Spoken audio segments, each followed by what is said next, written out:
A Câmara dos Deputados aprovou ontem à noite o texto base da chamada MP da Liberdade Econômica, uma medida do governo que pretende desburocratizar os novos negócios.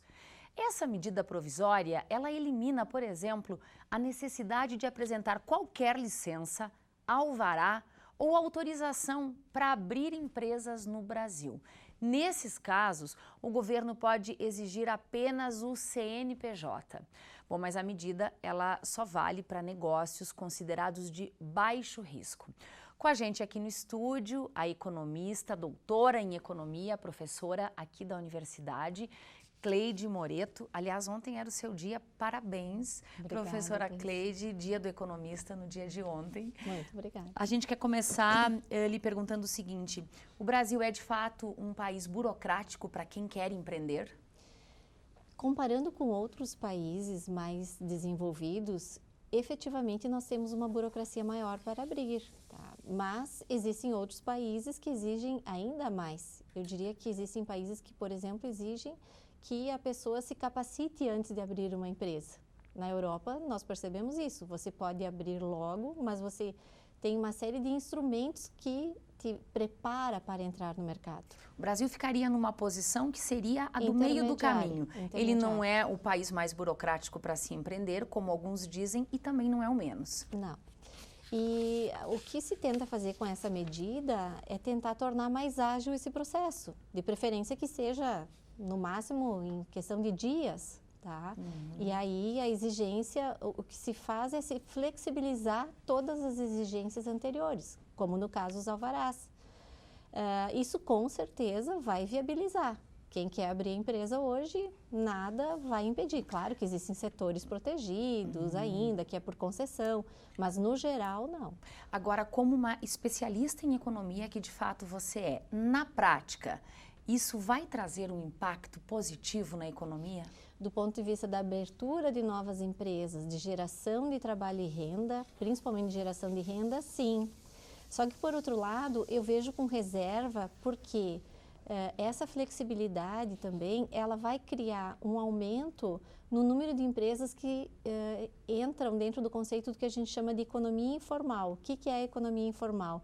É aquela empresa que ela se aproxima do modelo ideal, mas que ela não tem todas as condições de competir no mercado. Então, é o que pega o tecido todo de microempreendimentos, de pequenos empreendimentos. Então, eu vejo mais como uma possibilidade de autoemprego, de expansão desses negócios, uma maneira de sobrevivência, do que o impacto maior nessas empresas maiores, que geram trabalho e assim por diante. Bom, eu falei há pouco que essa medida, ela exime empreendimento de baixo risco de licenças, como autorizações, alvarás. Para a gente entender o que é considerado um empreendimento de baixo risco, essa é uma definição que de fato não está bem colocada. Nós podemos ver baixo risco do ponto de vista da segurança do trabalhador, e eu acredito que tenha sido esse o intuito do uso dessa definição, porque hoje nós temos que pensar, bom, a empresa abre, ela contrata pessoas, qual é o risco que essa empresa tem? E isso o próprio INSS, se vocês olharem para o auxílio doença e a contrapartida da empresa, ela faz uma classificação de risco.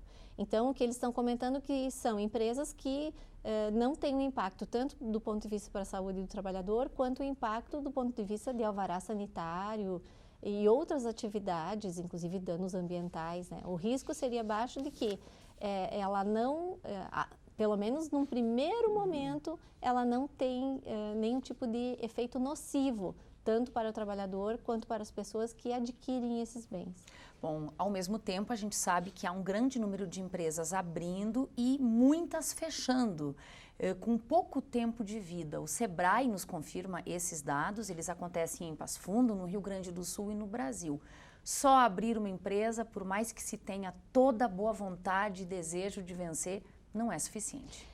Eu vejo que essa medida, ela abre uma expectativa nas pessoas que desejam abrir um negócio. E É claro que existe o risco do próprio negócio, o risco econômico. E, como todo mercado, vai ser o mercado que vai decidir. Então, nessa abertura, que com certeza vai ter um impacto positivo no número de empresas, nós vamos ter as que se darão bem, ou que terão todas as condições de enfrentar o mercado, e as que não conseguirão sobreviver. Infelizmente, liberdade econômica faz com que o mercado defina quem fica e quem sai. Professora Cleide, muitíssimo obrigada pelas suas explicações. A gente não entrou aqui nos aspectos que envolvem a segurança do trabalhador, porque amanhã nós vamos receber aqui no Hora da Notícia um especialista justamente para nos explicar quais os impactos desta medida para os trabalhadores. Professora, mais uma vez, obrigada e bom trabalho. Sempre à disposição de vocês. Obrigada.